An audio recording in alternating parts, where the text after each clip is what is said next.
नमस्कार, colonel Ajay CO Ajay स्टो money group first global astro finance digital channel से आपसे मुखातिब होता हूं। दोस्तों, अजय स्टो मनी ग्रुप देश का पहला चैनल 42 कमोडिटीज 5 मार्केट पर लगातार अपडेट और विश्लेषण प्रदान करते हैं। दोस्तों, हम वर्तमान ही नहीं भविष्य का भी करते हैं सटीक आकलन। आपको याद होगा, पिछले 2 महीने से हम लगातार आपको बाजारों पर विशेषकर चावल पर अपडेट दे रहे थे, जो कि सत्य साबित हुआ। 20 जुलाई सन 2023 को भारत सरकार ने सफ़ेद गैर बासमती चावल कोड HS 1006390 के निर्यात पर तुरंत प्रभाव से प्रतिबंध लगाने की घोषणा की।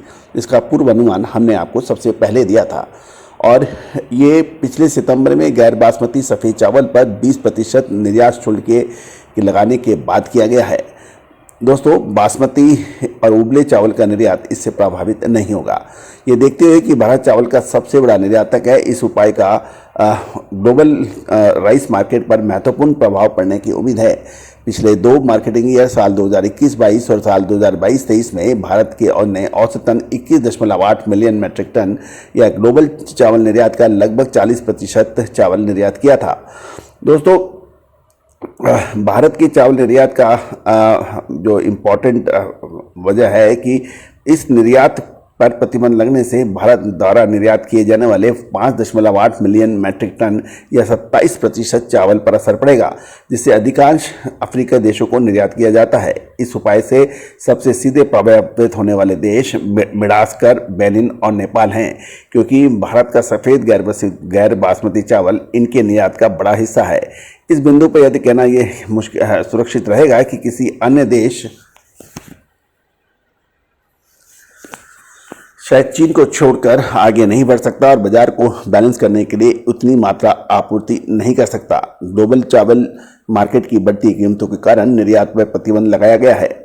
दोस्तों, जून 2022 के सभी चावल मूल्य इंडेक्स इंडिका लंबा अनाज सूचकांक और सफ़ेद गैर बासमती चावल से मेल खाता है, जो क्रमशः 14 और 16% बढ़ गया है। भारत के इंडिका चावल का निर्यात भाव 1 साल पहले $355 प्रति टन था, तो तेजी से बढ़कर जुलाई के मध्य में $495 प्रति टन हो गया है, यानी 355 से 495। निर्यात के रिस्ट्रिक्शन से चावल की कीमतों पर दबाव बढ़ने की उम्मीद है, जिससे अमेरिकी लंबे चावल अनाज को उद्योग को फायदा हो सकता है। मौजूदा बाजार को स्थिति को देखते हुए अमेरिकी लंबे अनाज वाला चावल एशियाई चावल की तुलना में कंपटीशन में नहीं है।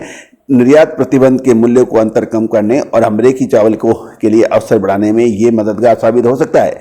फिर भी दक्षिण अमेरिका चावल उद्योग के लिए मुख्य चुनौती मार्केट मुख्य रूप से ब्राजील बनी हुई है।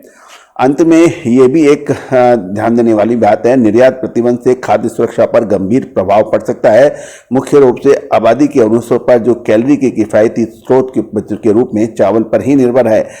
इसका संभावित परिणाम आने वाले महीनों में व्यापक रूप से काफ़ी भीषण पड़ सकता है। तो दोस्तों, आने वाले समय में अंतर्राष्ट्रीय बाजारों में चावल के दामों पर अब सभी को चिंता होने लगी है। गौरतलब है कि भारत के चावल के निर्यात के प्रतिबंध का पूरा फायदा वियतनाम और थाईलैंड जैसे राष्ट्रों ने उठाया है और उन्होंने अपने चावल की कीमतें बढ़ा दी है। दोस्तों, ये देखना यह है कि अब ये कितने समय तक और प्रभावी रहेगा, लेकिन ये तो निश्चित है कि भारतीय चावल के निर्यात से अमेरिकन चावल को फ़ायदा होने की उम्मीद पड़ रही है। ब्राज़ील का भी उससे फ़ायदा हो सकता है, लेकिन ये कितने समय तक होगा, कितने समय पर नहीं होगा, ये एक महत्वपूर्ण प्रश्न है। दोस्तों, आगामी समय के अंदर अंतर्राष्ट्रीय बाज़ारों में चावल की कीमतों में मजबूती जारी रहने की संभावना बन सकती है। दोस्तों, चावल के बड़े निर्यातक या स्टॉकिस्ट धान और चावल की विशेष रिपोर्ट के लिए आप हमसे संपर्क कर सकते हैं। इसके अंदर कब तक कितना महत्वपूर्ण मूवमेंट होने की संभावना है, इसका खुलासा हम विस्तृत और विशेष रिपोर्ट में करेंगे। All the very best, good luck, happy trading.